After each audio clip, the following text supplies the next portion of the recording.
আসসালামু আলাইকুম প্রিয় ভিউয়ার্স, আশা করি আল্লাহর রহমতে সবাই ভালো আছেন। আলহামদুলিল্লাহ, আমিও ভালো আছি।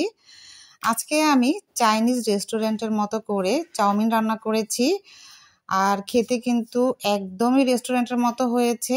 তো আজকে আমি যেভাবে এটা তৈরি করেছি সেটা আপনাদের সাথে শেয়ার করছি। আশা করি আপনাদের কাছেও ভালো লাগবে। তো চলুন দেখি আমি কিভাবে এটা তৈরি করেছি। আমি প্রথমেই চুলার উপরে একটি পাতিলে পানি গরম হতে দিয়েছিলাম, সেটার বলক আসলে তারপরে আমি চাউমিনটা দিয়ে নিলাম সিদ্ধ হওয়ার জন্য। আর এই চাউমিনটা একটু মোটা যেহেতু, তো এটা হতে কিন্তু মোটামুটি সময় লাগে ৬-৭ মিনিটের মতো। এটাকে আমি সিদ্ধ করে তারপরে ছেঁকে নিয়েছি।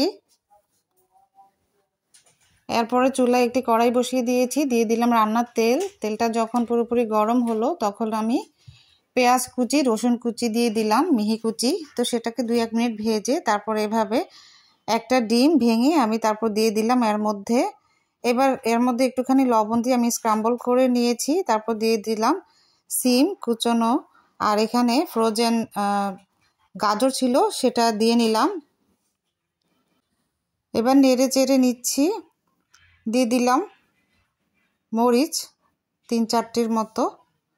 নেড়ে চেড়ে ২-৩ মিনিটের মতো রান্না করব, জাস্ট সবজিটা একটু সিদ্ধ হওয়ার জন্য। সবজি কিন্তু ইচ্ছে করলে আপনারা যা খুশি দিতে পারেন, যেমন বরবটি, বাঁধাকপি। তো আমার কাছে যা ছিল আমি সেটাই দিয়েছি। আমি কিন্তু শেষ মুহূর্তে ক্যাপসিকাম দিয়েছি, কারণ এটা খুব বেশি সিদ্ধ করা যায় না। তো ক্যাপসিকামটাকে ২-১ মিনিটের মতো নেড়ে চেড়েই আমি তারপর চাউমিনটা আমি দিয়ে দিলাম এর মধ্যে আমি দিয়ে দিলাম সামান্য একটু লবণ, গোলমরিচের গুঁড়ি, soy sauce, chicken powder, fish sauce, Maggi sauce,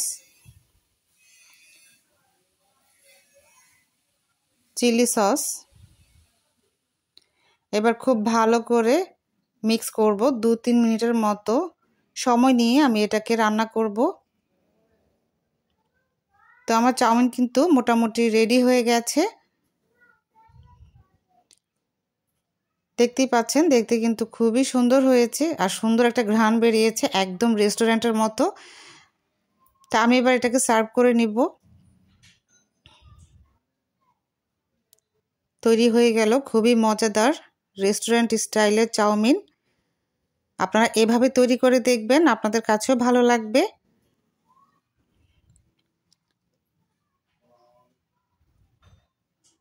সবাই অনেক ভালো থাকবেন আল্লাহর রহমতে, আর ঘরে তৈরি খাবার খাবেন। আমার জন্য দোয়া করবেন। আল্লাহ হাফিজ।